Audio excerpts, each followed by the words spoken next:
Capítulo 2, seção 3, exercício 52. Sétima edição do James Stewart, cálculo 1. Seja f o cochete, né, a função maior inteiro menor que cosseno de x, vírgula, com o x está variando nesse domínio. Ele pede para esboçar o gráfico e calcular esses limites. E depois pergunta para quais valores de A esse limite existe. Ok? Essa função aqui, ela foi definida para nós fazermos o exercício anterior. Né? Deixa eu ver aqui, ó. A gente trabalhou ela no exercício anterior. Beleza? Então, vamos pegar aqui. Essa daqui é a função que eu quero com esse... Vou colocar aqui a função. Bom, eu tenho uma composição, né, de duas funções, né? Então, eu tenho aqui um valor de x, ele vai passar aqui por uma máquina, né? A máquina do cosseno, né? Vai sair daqui um valor y. Depois, esse valor y, que ele já está alterado, ele vai passar por uma outra máquina, que é a máquina de avaliar o maior inteiro menor do que o valor. E ele vai devolver um valor z aqui. Bom, eu vou fazer o gráfico das duas. Por quê? Porque a imagem dessa cosseno, ela vai estar no domínio da função maior inteiro. Então, usando o gráfico de cada uma delas, eu consigo ter uma ideia do gráfico da composta. Isso aqui vai ser uma composição. Então, eu tenho que vir aqui. Vou colocar aqui o gráfico a função cosseno vai ser algo desse tipo aqui. Aqui, nós temos esse valor aqui é o menos π. Esse aqui é quem é o menos π sobre 2. Esse aqui é o zero, né? Aqui é o 1, né? Então, esse aqui é o zero. Então, esse aqui é o π. E esse aqui é aqui é o π sobre 2 e aqui é o π. Ok? Positivo. E importantíssimo aqui, para a gente conseguir desenhar, é que a imagem da função ela está variando sempre de menos 1 até 1. Ok? Então, à medida que o x varia de menos π até π, a imagem, como sempre, né, na função cosseno, ela está variando de menos 1 até 1. É porque dependendo do domínio, ela não variaria no intervalo de menos 1 até 1 completo. Né? Mas aqui ela está fazendo isso. E como que é o gráfico da função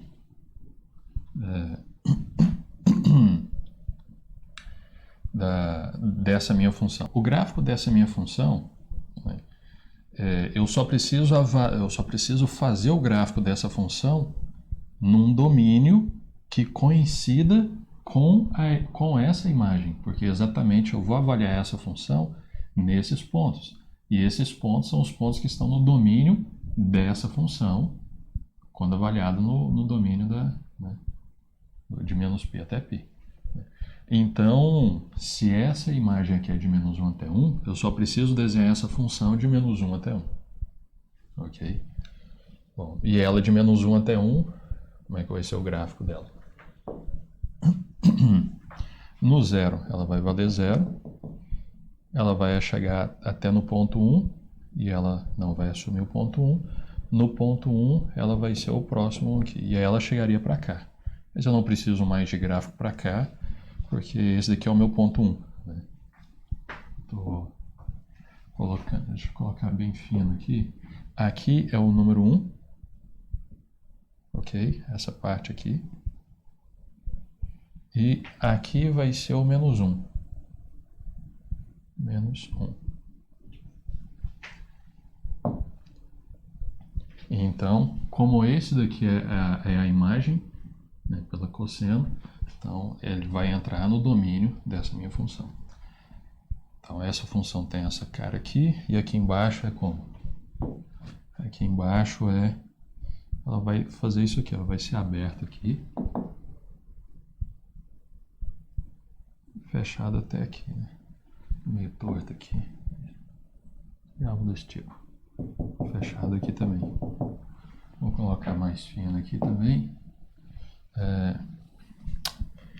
Então, essa daqui é a minha função, é a função escada, né?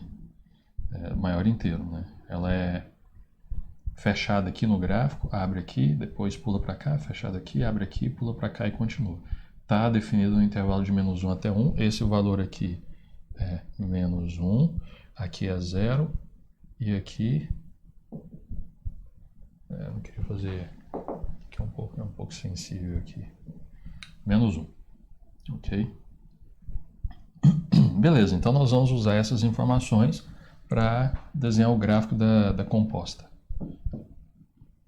Okay. Para eu desenhar o gráfico da composta, eu vou decompor esse domínio aqui, que vai de -π até π, em subconjuntos bons para eu fazer a análise. Ok? E aí, quais são os subconjuntos bons? Você tem que parar e dar uma pensadinha, né? Mas, essencialmente, vão ser esses aqui, ó. Então, eu vou fazer o seguinte, olha. Quando x pertencer a esses conjuntos aqui, eu vou ter que o meu cosseno de x vai pertencer a esses outros conjuntos aqui, e aí eu vou ter que o meu a minha função que eu quero, né, vai pertencer a esses conjuntos aqui. Então vamos lá. Quando o x, eu vou separar o seguinte, de -π até π sobre 2, fechado aqui e aberto aqui. Por quê? Porque ele é bom para eu fazer análise. Então, -π até π sobre 2, -π sobre 2, fechado aqui e aberto aqui. O próximo vai ser de -π sobre 2 fechado até 0 aberto. Então aqui é de -π sobre 2 fechado até 0 aberto. O próximo vai ser só o ponto 0, ok? Só o ponto 0. Eu estou vendo ele como conjunto. Depois, então eu peguei esse conjunto, depois esse conjunto, depois só esse ponto. Agora eu vou pegar aqui, aberto aqui, fechado aqui, depois aberto aqui, fechado aqui. Então só falta só isso, mais esses dois, eu varro o domínio inteiro. Então, aberto no 0 e fechado no π sobre 2. Então, o próximo aqui é aberto no 0 e fechado no π sobre 2. E por último, aberto no π sobre 2 e fechado no π.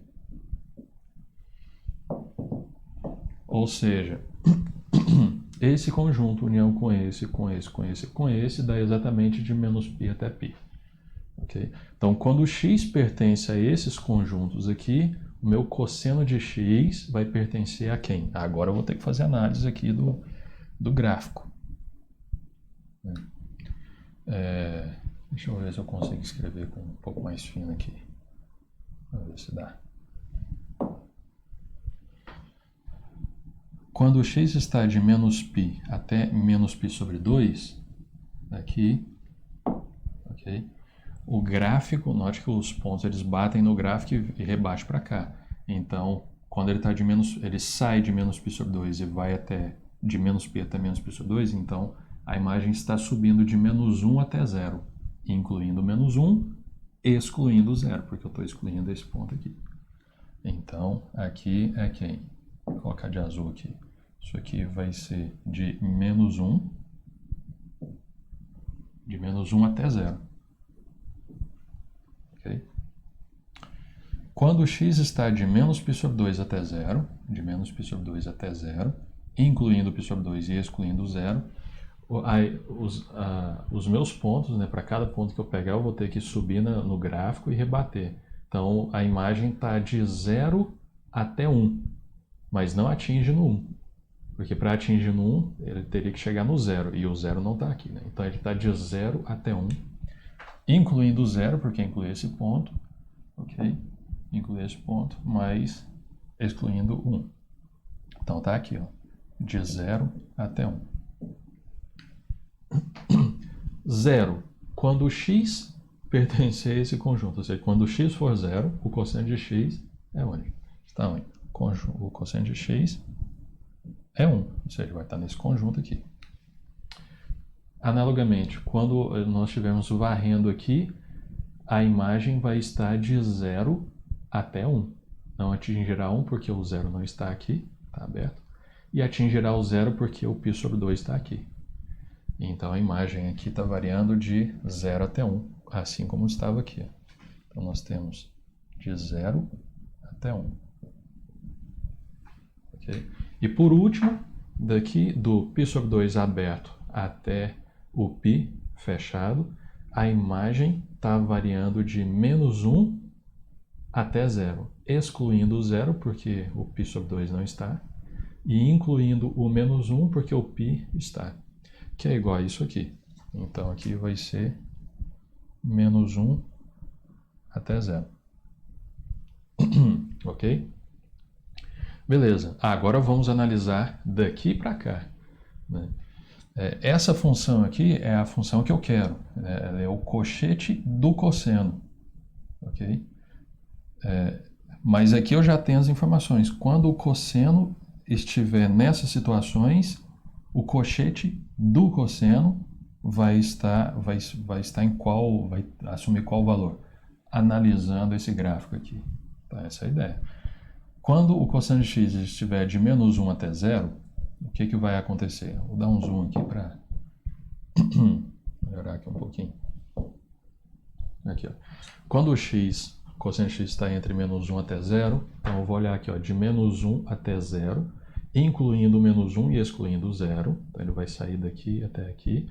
Nessas situações eu vou rebater aqui para baixo, para o gráfico da função, e bater aqui. Então a função só vai... Isso aqui vai pertencer... só vai assumir o valor menos 1. Né? Como eu estou usando a notação de pertence, então vou colocar conjunto aqui.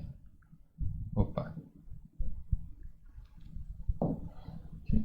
Então, isso aqui só vai assumir o valor menos 1. Ok? Deixa eu escrever mais grosso aqui.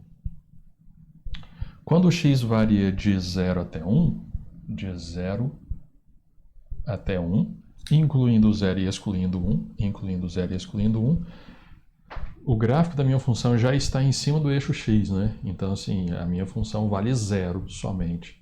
Né? Ao longo de todo esse intervalo, a minha função vale 0. Então, ela só assume um valor, que é o valor nulo. Vou colocar... Não abriu.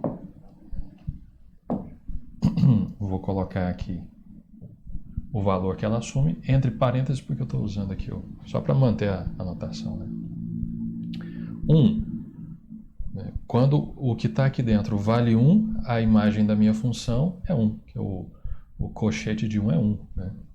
O cochete de 1 é 1. Né? A função maior inteira de 1 é 1. Por definição, direto da definição. Né?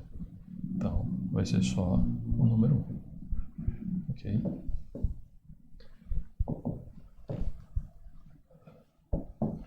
Bom, e agora? De 0 até 1. Quando ele está indo de 0, incluindo o 0 e excluindo 1, incluindo o 0 e excluindo 1, ele vai assumir novamente... Peraí, tem um negócio aqui que está... Ok. É isso mesmo. De 0 até 1, eu vou analisar aqui, ó. De 0 até 1, incluindo o 0 e excluindo 1, o gráfico da minha função vai ser 0 novamente, então eu tenho que colocar 0 aqui. E por último, de menos 1 a 0. Então, quando o x está variando de menos 1 a 0, incluindo o menos 1 e excluindo o 0, a minha função vai bater aqui no menos 1. Ok? Então, eu pego, rebato aqui, vai ser menos 1. Então, isso aqui será menos 1. Então, o que eu tenho aqui? Eu tenho aqui, à medida que o x varia nesses conjuntos, o cochete aqui do cosseno de x está assumindo esses valores aqui. Ok? Bom, então agora eu tenho que fazer um gráfico que condiz disso como domínio e isso aqui como imagem. É isso que eu tenho que fazer. Eu vou fazer o gráfico um pouco maior aqui. Vou considerar essa parte aqui. Deixa eu ver se dá para aumentar mais uma vez aqui. Opa. Eu acho que assim tá bom. Vou fazer o gráfico aqui desse lado.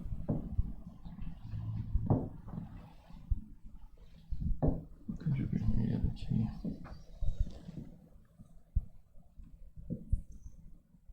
Então, eu tenho aqui. O meu domínio está de menos π até π. O meu domínio sai de menos π até π.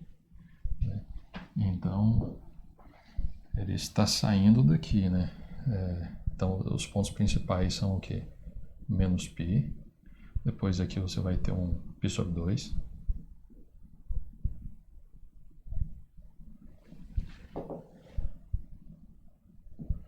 Depois aqui você vai ter um π sobre 2 também. E por último aqui você vai ter um π. Ok? Beleza, vou colocar de verde aqui. Nesse primeiro intervalo, o valor da minha função é menos 1. A minha função, note que ela assume só menos 1, 0 e 1. São os únicos valores, né? Então aqui ela vai assumir menos 1. Deixa eu colocar aqui os valores. Esse aqui é o 0. Aqui vamos colocar aqui sendo o menos 1. E vamos colocar aqui sendo o 1. Ok? Então, quando o x varia de menos π até menos π sobre 2, nós temos o quê? O valor dela é menos 1. Então ela faz isso aqui, ó.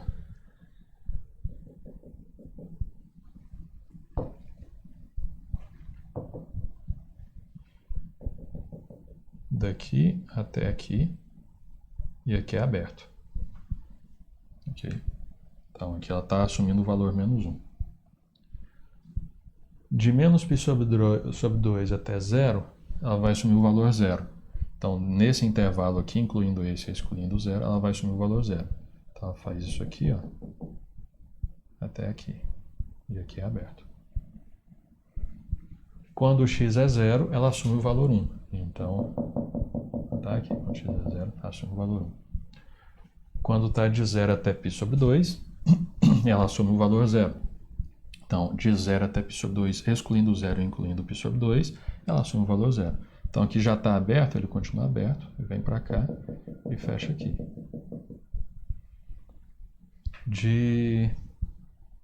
Por último aqui, né, de π sobre 2 aberto até π fechado, ela assume o valor menos 1. Então, nesse nível menos 1 aqui, ela vai pegar aberto aqui e chegar até aqui, fechado. Okay, eu estou varrendo de fechado, aberto aqui de menos π sobre 2 até π, fechado, e nesse intervalo ela vai ter que assumir somente o valor menos 1.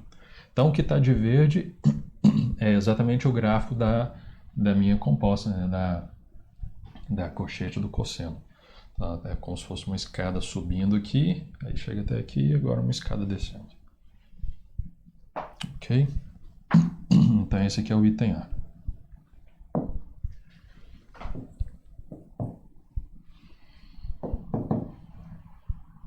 Ok, então novamente, gráfico da cosseno, o gráfico da cosseno, o domínio é de menos π até π, a imagem é de menos 1 até 1, então eu vou trabalhar nessa função cochete só de menos 1 até 1, fazendo as análises, eu tenho isso aqui. Note que o gráfico dessa daqui, o domínio é de menos π até π, ok? E a imagem delas são esses valores aqui. item B. Calcule cada limite se existir. Agora nós vamos calcular esses limites aí com base no gráfico, né? Então, limite quando x tende a zero. Vamos ver lá. Limite quando x tende a zero. Olhando... Vou dar um zoom aqui para... melhor. Vamos analisar isso aqui. Então, limite quando x tende a zero. Existe o limite? Existe, né? Quando x tende a zero, tanto pela esquerda quanto pela direita, a função está constante, igual a zero, né? No zero a gente não avalia, a gente avalia quando x está tendendo a zero, né? Então, ela é constante igual a zero. Então, existe o limite e é igual a zero. Vou colocar aqui. Esse aqui é igual a zero. Limite da função quando x tende a π sobre 2 pela esquerda. Π sobre 2 está aqui. Okay. Aqui é um 2, né? Π sobre 2 está aqui, é pela esquerda. Então, pela esquerda está aqui, ó, existe o limite. Na verdade, os limites laterais sempre existem, né? Porque a função, desse jeito aqui, ela só tem desníveis em pontos isolados, né? Então, de qualquer lado ela vai existir. Lateral, sempre o limite vai existir. Limite lateral. Então, a esquerda aqui existe, vai ser quanto? Vai ser zero, né? A função está constante, parada aqui no eixo y, né? Então, isso é zero, então aqui existe e vale zero. Quando x tende a π sobre 2 pela direita, π sobre 2 pela direita, existe e vale quanto? Para cada valor que eu pegar aqui no π sobre 2, eu vou rebater no gráfico, vai ser menos 1. Então aqui vale menos 1. Deixa eu colocar aqui. Epa. Isso aqui vale menos 1. E o limite quando x tende a π sobre 2. Quando x tende a π sobre 2 não vai existir, né? Porque o da esquerda e o da direita são diferentes. Então não existe. Então não existe esse limite. Ok? Então,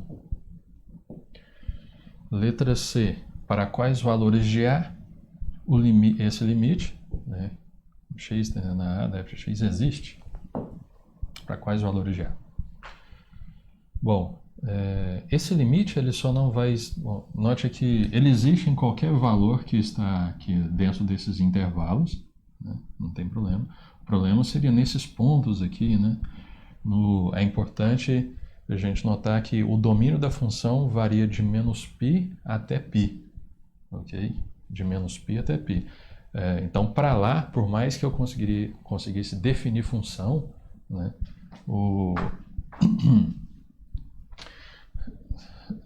Por mais que eu conseguisse definir função para cá, ela não está definida, né? Não está na brincadeira, né? Então, para eu saber se existe o limite, eu só preciso pegar o lateral respectivo. Nesse caso aqui seria o lateral direita para menos π e aqui o lateral esquerda para π, né? Então, nesses pontos π e menos π, a função ela é constante também, ela chega por aqui constante, né? Então, eles existem também, o limite para esses pontos aqui existe. Nesses pontos internos aqui dos intervalos existem, o problema seria só o do menos π, o do menos π sobre 2, do menos π sobre 2, do zero e do π sobre 2. Vamos ver aqui. O do menos π sobre 2 não existe, né, porque é diferente pelas laterais. O do π sobre 2 não existe porque a gente já calculou. E o do zero?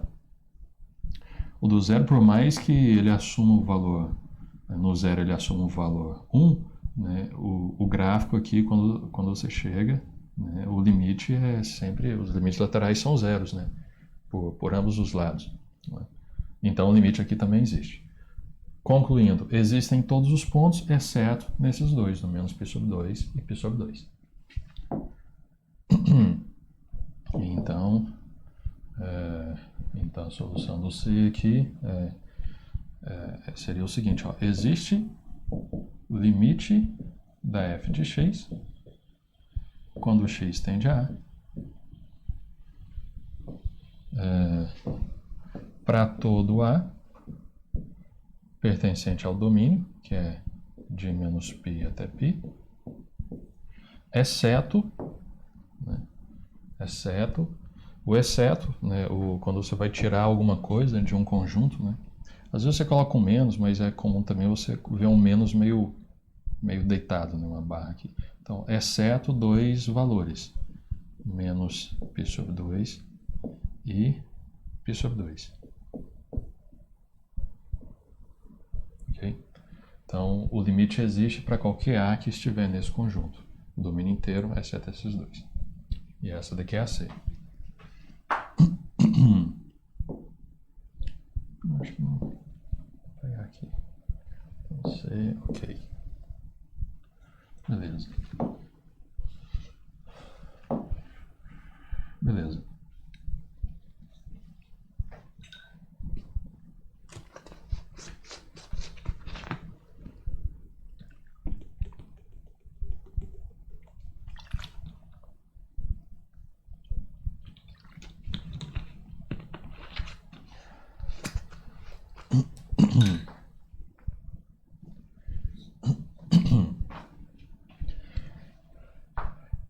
Capítulo 2, seção 3, exercício 53.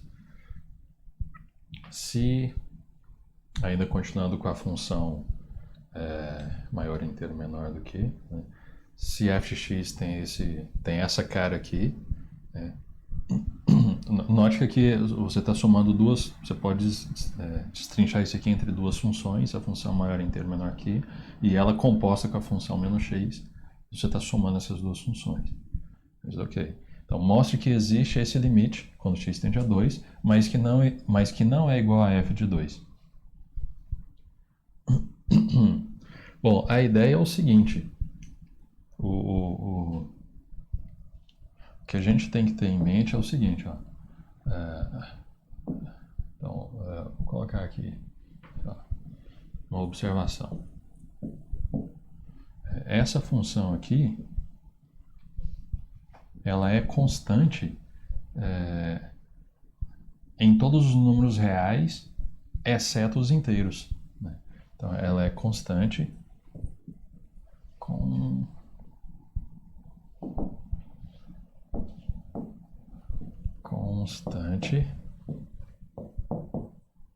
em todos os números reais, exceto o inteiro. Então, nos reais, menos os inteiros. Ok? Isso significa que quando eu vou calcular o limite para um certo número, se esse número no qual eu quero calcular o limite não for um número inteiro, então acabou. Não vai ter problema ali, o limite ele vai existir. Né? Então, essa observação, como é que eu encaixo essa observação para o meu problema? Né? O que eu estou dizendo é o seguinte, nós temos aqui o número 2, por exemplo. Nós temos aqui o número 2. Eu quero calcular o limite quando a função tende para o número 2. Então, a princípio, eu teria que pegar os limites laterais aqui, né? Quando o x tende a menos 2 por valores menores do que menos 2, a função vai ser constante, é isso que eu estou dizendo. E quando ele tende para 2 por valores maiores do que 2, a função é constante também. Ok? Então, ó, limite de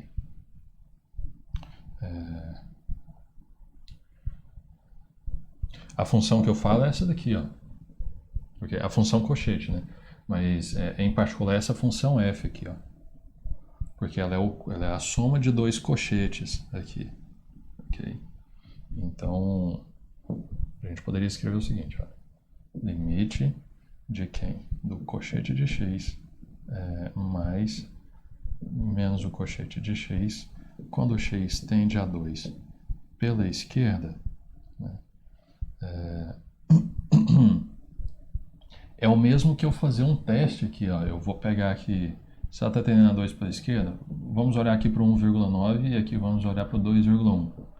Se ela está tendendo a 2 pela esquerda, todos os valores que estiverem próximos de 2, né, o valor do cochete vai ser equivalente ao 1,9 ali.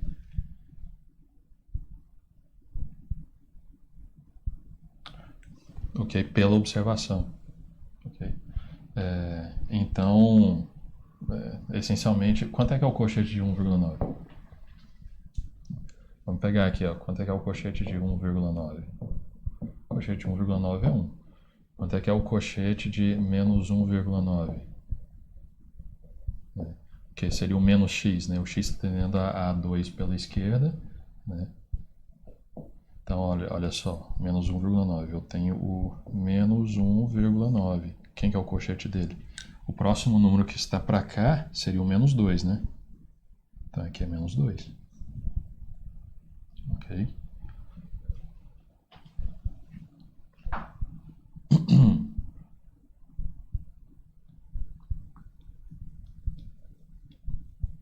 Então, isso aqui é igual a quem? Isso aqui é igual ao limite. Quando x tende a 2 pela esquerda, né, o cochete aqui vai ser o cochete de algo que tende a 2 pela esquerda é 1, mais o cochete de algo que tende a 2 pela esquerda é o cochete de menos essa coisa que tende a 2. Então, quando eu jogo no cochete, vai dar menos 2. Menos 2. Então, isso aqui dá o quê? Menos 1. Então, novamente, como eu estou calculando o x tende a 2, ok? Quando o x tende a 2 pela esquerda, é o mesmo que eu calcular o cochete de 1,9. Ok? Quando eu jogar aqui, vou para 1,9. Analogamente, pela direita agora, limite.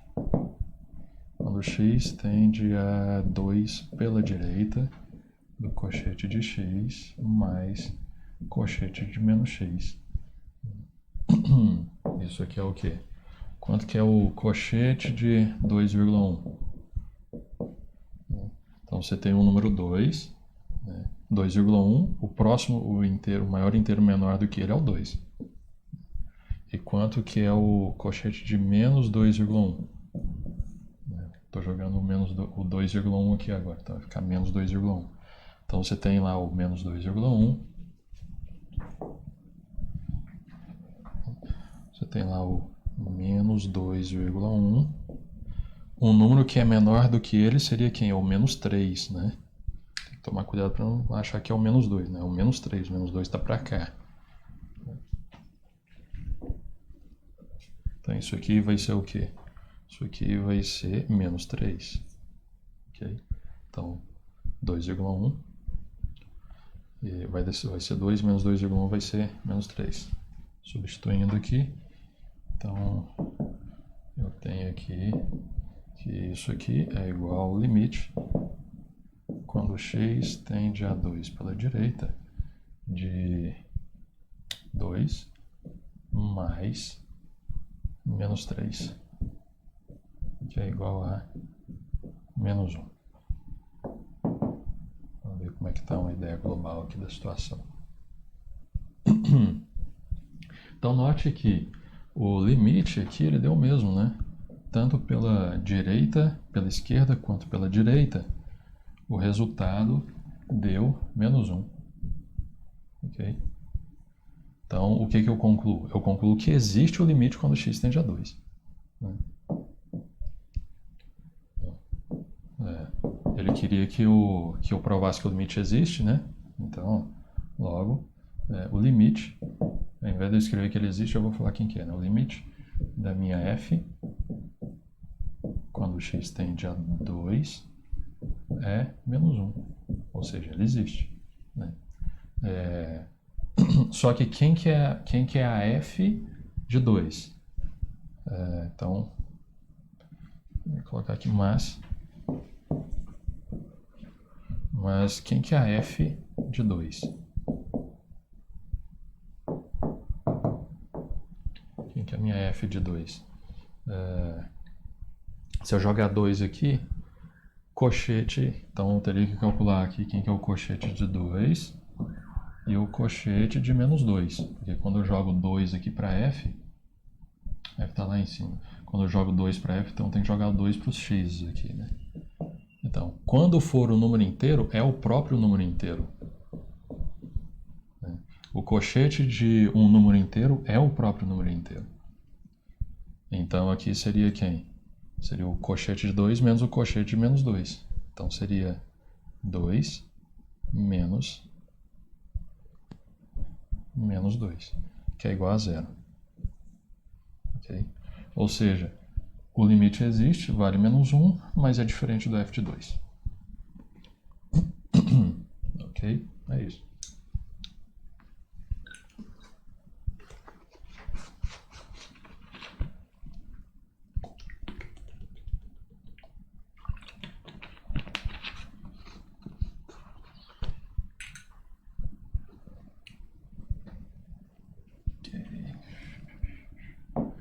Beleza.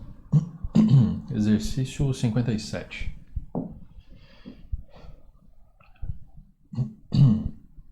Se nós temos esse limite aqui, encontrar quanto é que vale o limite da função f quando x tende a 1.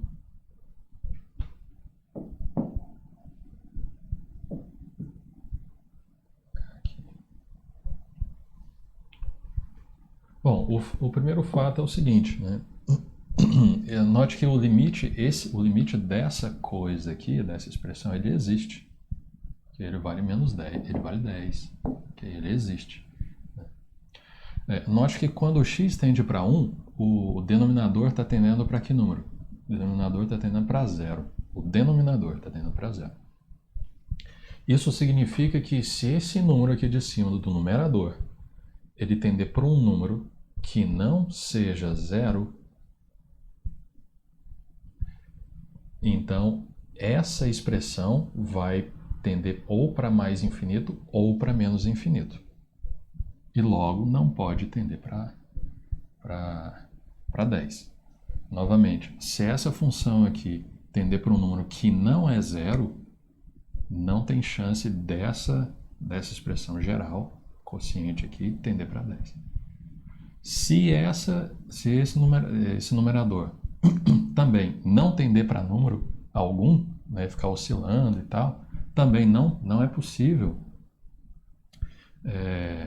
essa expressão aqui tender para 10, uma vez que essa daqui já tende para 0. Né?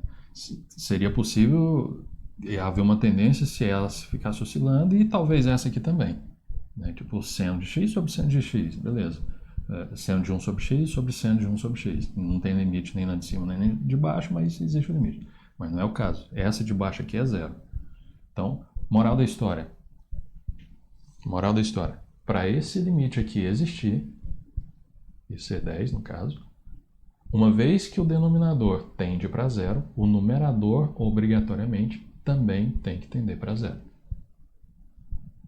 Ok? Ou seja, esse numerador aqui, ó, ele tem que tender para 0. Então tem que escrever isso, né?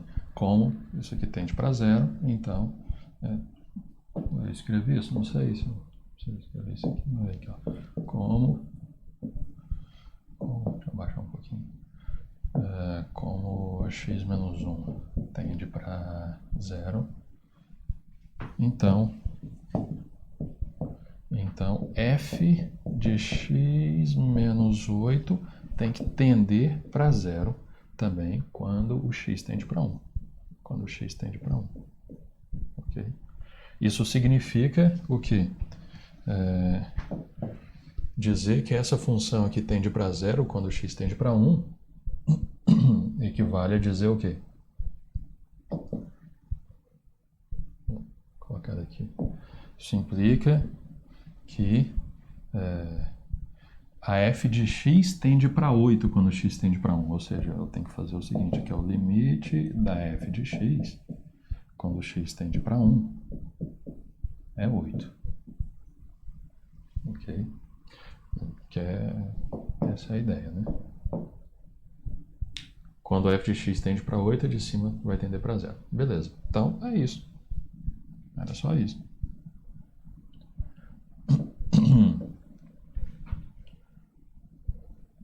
Aí note que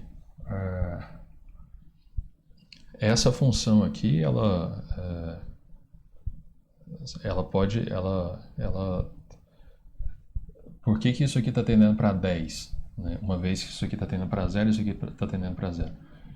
Porque para isso aqui tender para 10, eu teria que saber, para eu saber por que isso aqui tende para 10, uma vez que o numerador e denominador tendem para 0, eu teria que saber qual que é o valor da expressão da f, para saber por que motivo ele está tendendo para 10.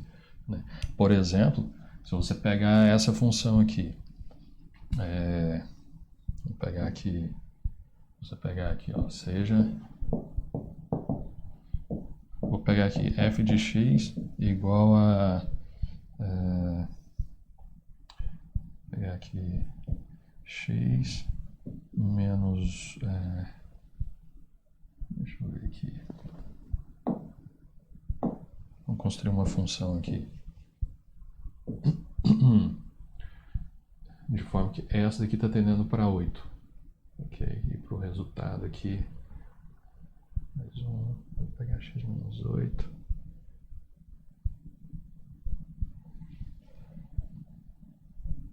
eu vou pegar o seguinte aqui, ó, x menos 1, que ele está tendendo para 1, então x menos 1 mais 8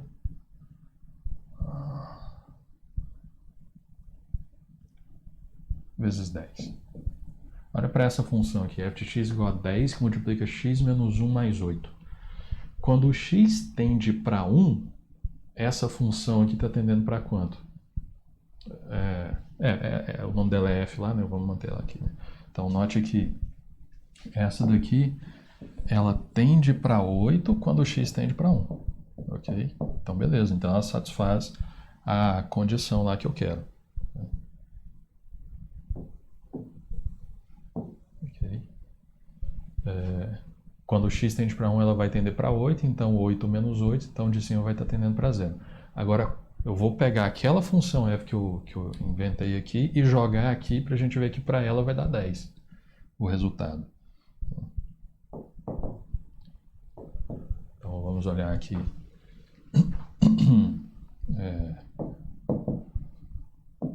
Então, ó, limite de f de x menos 8 sobre x menos 1, né? X menos 1 quando o x tende a 1 é igual, vou continuar desse lado aqui. Isso aqui é igual ao limite quando o x tende a 1 de quem? Vou colocar a expressão da minha função. Ela era 10 que multiplica x menos 1 mais 8. Isso aqui é a expressão da minha f, ok? Vou até colocar aqui de vermelho. É o 10x menos 1 mais 8. Essa daqui é a expressão da minha f. Menos 8 dividido por x menos 1. Quanto é que vai dar esse limite aqui? Note que esse 8 menos 8 vai se cancelar. Vai sobrar só 10 que multiplica x menos 1. Corta o x menos 1 com x menos 1, vai sobrar só 10. Esse limite aqui é 10. Aí a questão é, o limite poderia dar outro número? Poderia. Se eu tivesse definido a minha f, né, como sendo um número a, aqui, ó, a que multiplica x menos 1 mais 8, qual que seria o valor da minha, se aqui fosse a, né? Qual que seria o meu limite final? Seria a também. Né? Ou seja, fechando aqui, como de baixo tende para 0, é necessário que o de cima tenda também para 0 para que o limite exista. Né? Agora, a pergunta é por que aqui é 10, que o limite aqui é 10? Bom, aí a gente teria que conhecer o valor, conhecer o estilo da função f. Aí eu dei um exemplo lá de que para aquele exemplo o limite vai ser 10. Mas o exercício acabava era aqui mesmo. É só porque é natural a gente perguntar como é que o de cima está tendendo para zero e o resultado ainda dá 10? É exatamente porque a gente precisa saber o valor, o estilo da função que vai ser substituída lá, para zerar o numerador, e para fazer a conta, no geral, para dar 10.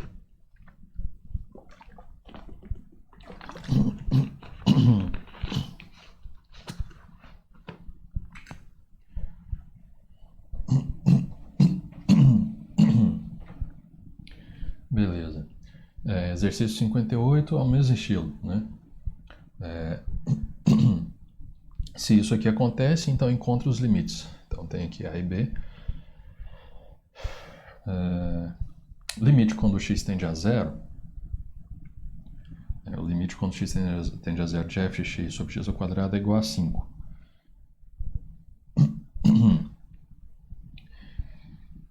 Note aqui, o x está tendendo a zero. Isso significa o quê?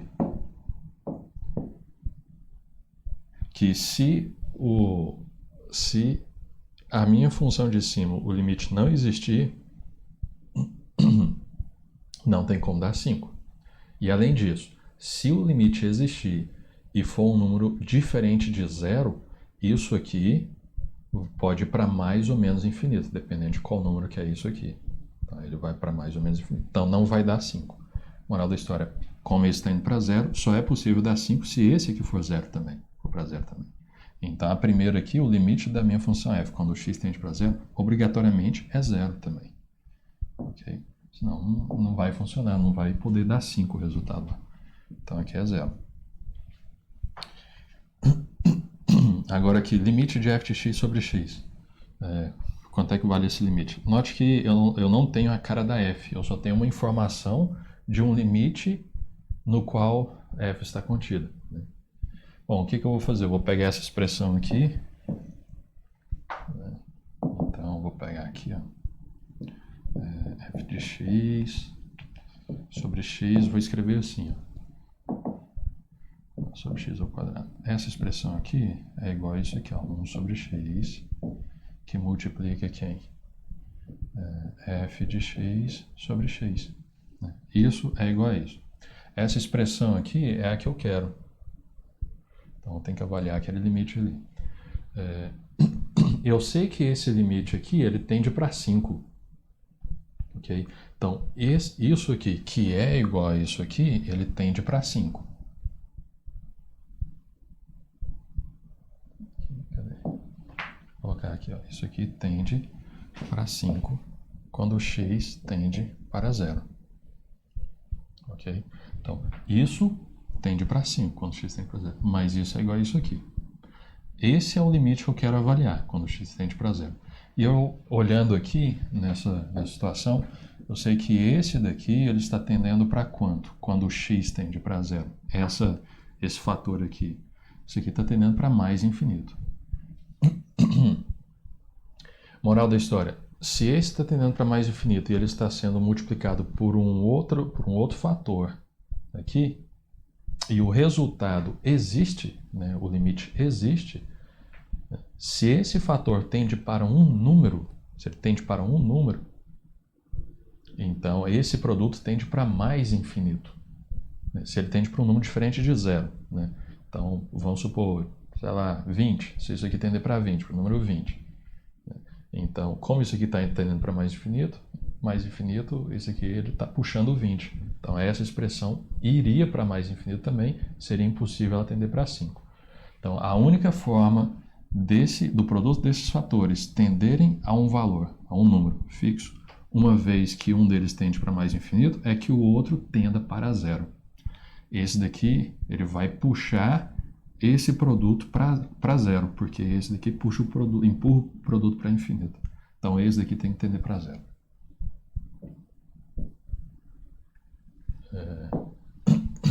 Portanto, vou colocar aqui de azul. Portanto, limite quando x tende a... Não escolhi azul, não foi a cor boa, não. Quando x tende a zero... Não, tá bom, essa cor aqui não, que tá muito azul aqui já. Vamos lá. Portanto, limite quando x tende a zero, de quem? De f de x sobre x, obrigatoriamente é zero. Porque se esse aqui não zerar, o que vai para infinito vai empurrar todo mundo para lá. Okay. Se esse aqui ficasse oscilando também, né, esse aqui puxaria o pessoal para mais infinito. Pode ser que o limite não existisse, porque isso aqui poderia oscilar para mais ou menos infinito. Né? Ele não existiria e ficaria entre mais ou menos infinito.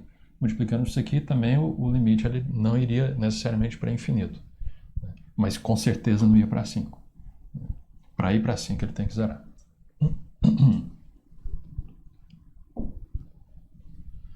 Beleza?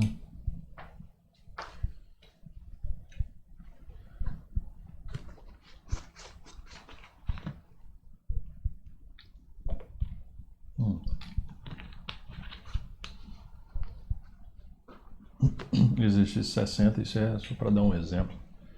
Né? Mostrar que é possível que você tenha a soma, o limite quando x tende para A, da soma de duas funções, pode existir mesmo que não exista o limite para cada parcela. Né? Bom, isso aí, por exemplo, você pode pegar aqui, parece meio roubado, né? Mas assim, você pode pegar aqui a função f sendo 1 sobre x e a função g sendo menos 1 sobre x. X sobre a, né? Deixa eu escrever aqui melhor. Porque o x está tendendo para x sobre a, não. X é 1 sobre x menos a. Então, vou pegar o seguinte aqui. Deixa eu escrever lá.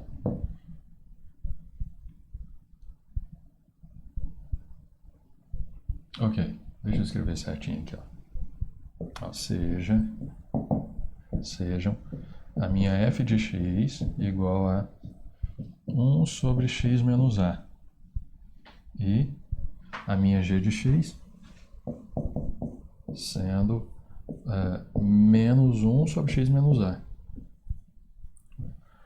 Quando o limite, faça x tender a, aqui, o limite da f de x vai para mais infinito. O limite da g de x vai para menos infinito. Mais ou menos infinito também, né? Depende do jeito que tende para pela esquerda ou pela direita, né? Aqui também, né? Dependendo do jeito que tem. Mas o moral da história é que não existem esses limites. Não existem esses limites. Então, a ideia é que note que não existem o limite da f de x quando x tende a A. E vou colocar não existe no não existe o limite da f de x, da g de x, da g de x quando x tende a A. Ok? Entretanto,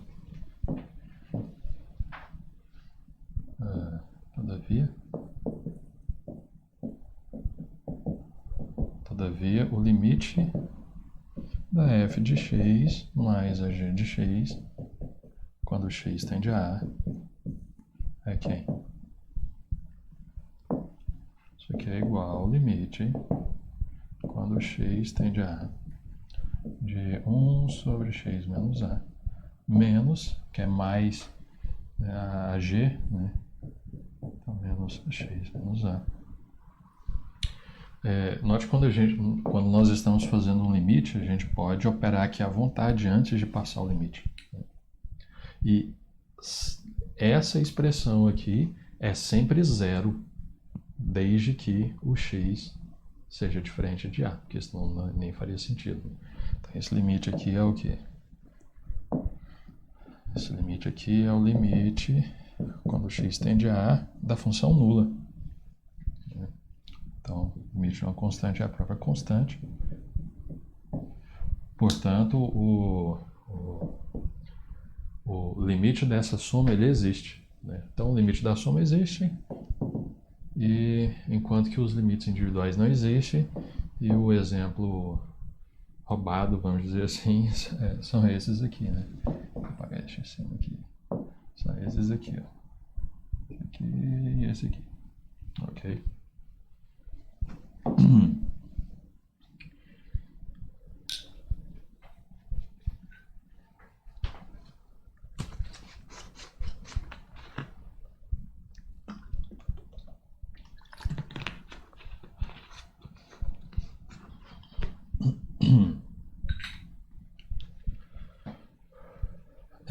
62. É para calcular esse limite aí.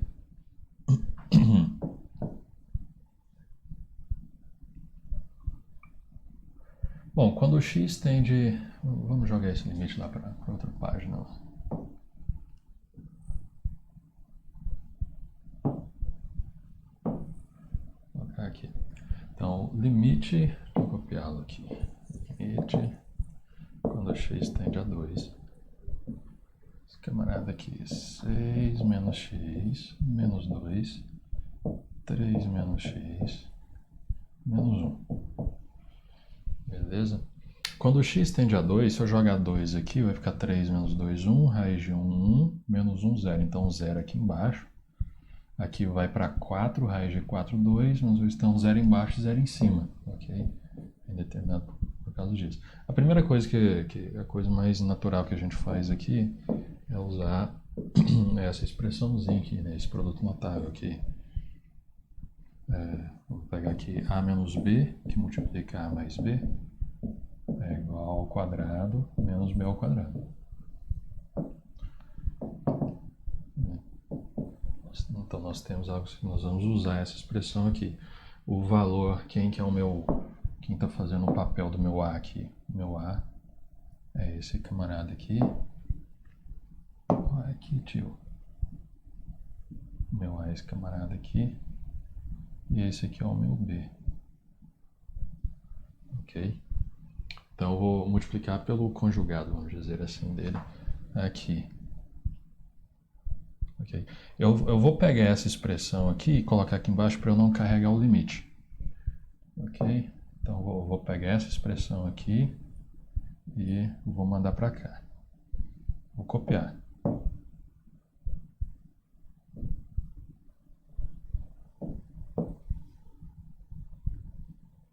Acho que tá muito alto aqui. Beleza. Então eu vou ter aqui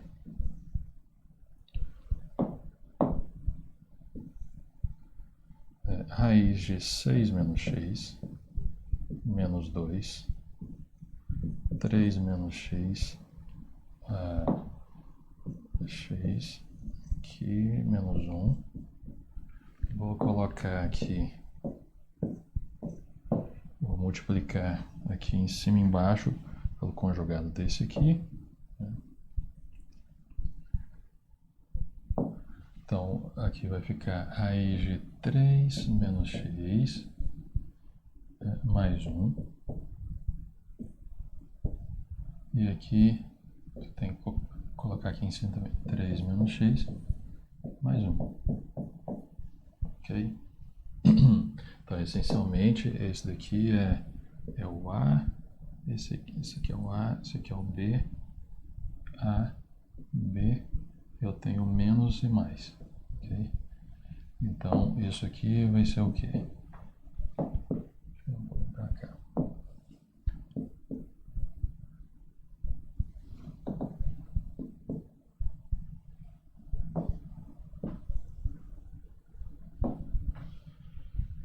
Na parte de cima, eu vou deixar parado aqui, não vou mexer na parte de cima não, porque talvez nem precise, né? Então por enquanto eu vou mantê-la. 3 menos x mais 1. E nessa parte aqui de baixo vai ficar a ao quadrado menos b ao quadrado, né? Então, raiz de 3 menos x menos 1. E ambos aqui ao quadrado. Ok. Eu posso cancelar esse 2 com esse quadrado aqui. Sobra quem? Aqui, para mim.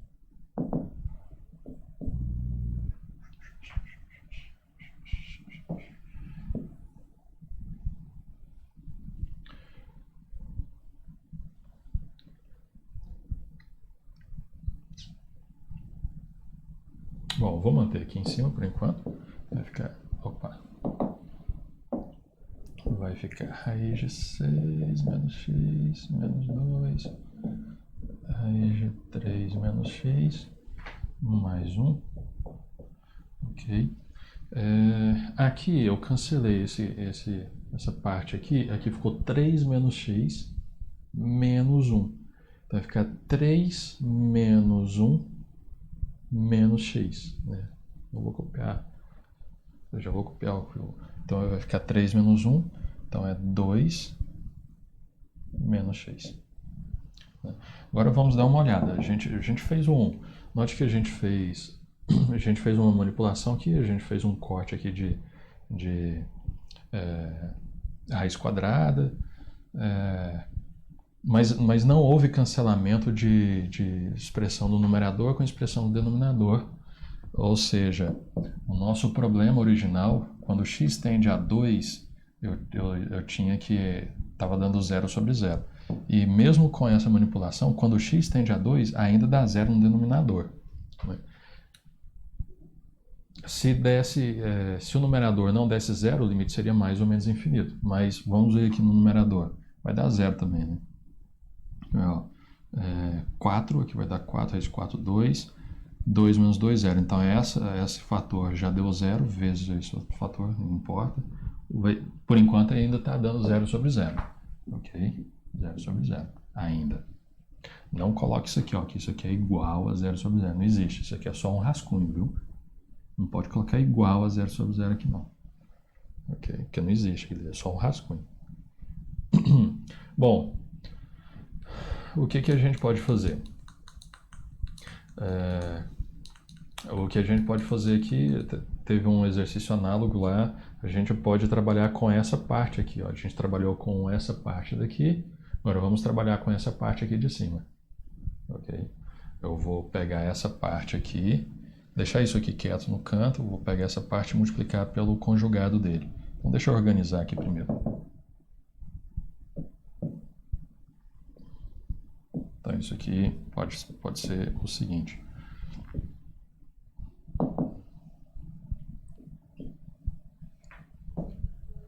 Vou pegar aqui, vou deixar organizado, vou pegar essa parte e deixar para cá. Então vai ficar, raiz de 3 menos x mais 1. Então é a primeira parte. Vou colocar a segunda parte aqui. Vou colocar um pouquinho mais exprimido aqui, ó. 6 menos x menos 2. Ok. Fecho aqui e aqui 2 menos x. Ok. O que eu vou fazer agora para eu trabalhar com essa parte? Aqui é menos. Okay. Eu vou multiplicar pelo conjugado dele. Ok? Então eu vou pegar aqui, ó, multiplicar em cima e embaixo pelo conjugado dele, então vai ficar 6 menos x mais 2, fecha aqui, e tudo que eu fizer em cima eu tenho que fazer embaixo. Eu vou fazer desse lado aqui, raiz de 6 menos x, o que é x, cara? Que o negócio é sensível aqui, x menos 2, né? Mais 2, beleza. Agora, nesse caso aqui, esse aqui está fazendo o meu papel de A, esse aqui de B, A e B. E aí eu vou usar novamente essa formulazinha aqui, né? Esse produto notável, cadê? Esse produto notável aqui, né? Beleza. Então, como é que vai ficar? Temos isso aqui.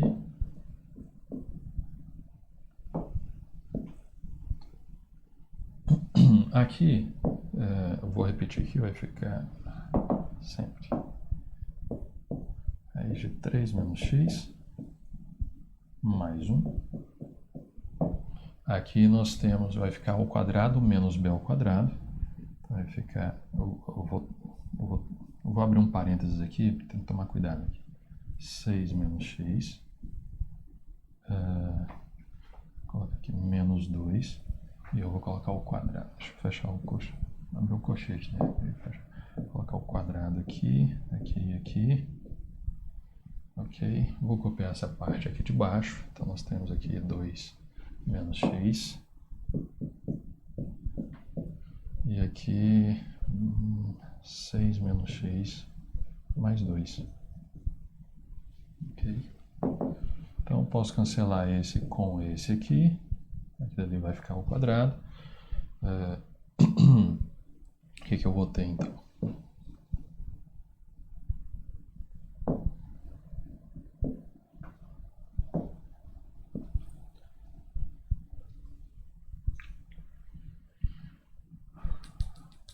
Bom, deixa eu escrever aqui. Essa primeira parte aqui vai ficar. Caraca. Raiz de 3 menos x mais 1. Fecha parênteses. Aqui, cancelou, ficou 6 menos x menos, aqui é 2 ao quadrado, que é 4. Ok? Então vai ficar 6 menos 4, né, que é 2, menos x. Ok? Aqui embaixo, 2 menos x. E aqui, raiz de 6 menos x mais 2. Beleza? Bom, anote. Se você tivesse, detalhe, se você tivesse usando o limite, né? Limite tá igual, limite tá igual. Você teria que colocar limite em todas as linhas. Teria que colocar limite. Por isso que eu optei por pegar só a expressão e trabalhar só com ela. No final eu mando entender. Você não pode falar que o limite é igual a alguma coisa, depois igual e esquecer do limite e continuar. Okay? Bom, aqui eu posso cancelar isso com esse aqui e tal.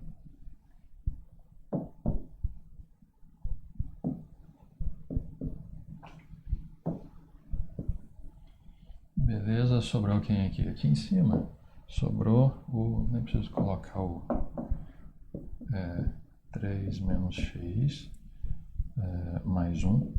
Que eu cancelei esse fator, né? Cancelei esse outro fator também. Aqui ficou a raiz de 6 menos x mais 2. Ok. Beleza. Sobrou só isso aqui. Isso aqui é um x, né? Bom, note que eu fiz um cancelamento, ok? Agora eu tenho que verificar lá na minha questão original, né? Um tantinho de conta que a gente já fez aqui.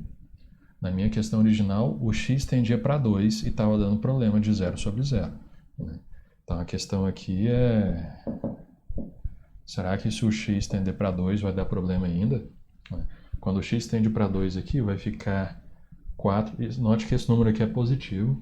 Né? Esse número aqui é positivo, que está dentro da raiz, somado com outro número positivo. Então isso aqui é sempre positivo. Então a parte baixa não está dando mais 0. Ok? Então já não vai ter mais problema. Poderia ter problema se a função de cima fosse um seno que tivesse, né, oscilando e tal, mas não é o caso aqui. Então, essa expressão, agora eu trago o limite, né? Não preciso nem escrever o limite. Isso aqui, quando o x tende a 2, isso aqui vai ser o quê? Aqui embaixo, quando o x tende para 2, vai ficar 4, raiz de 4, 2 mais 2, 4. Ok? E quando x tende a 2 aqui, nós vamos ter 3 menos 2, 1, raiz de 1, 1, 1 mais 1, 2. Ou seja, isso aqui é meio. Beleza?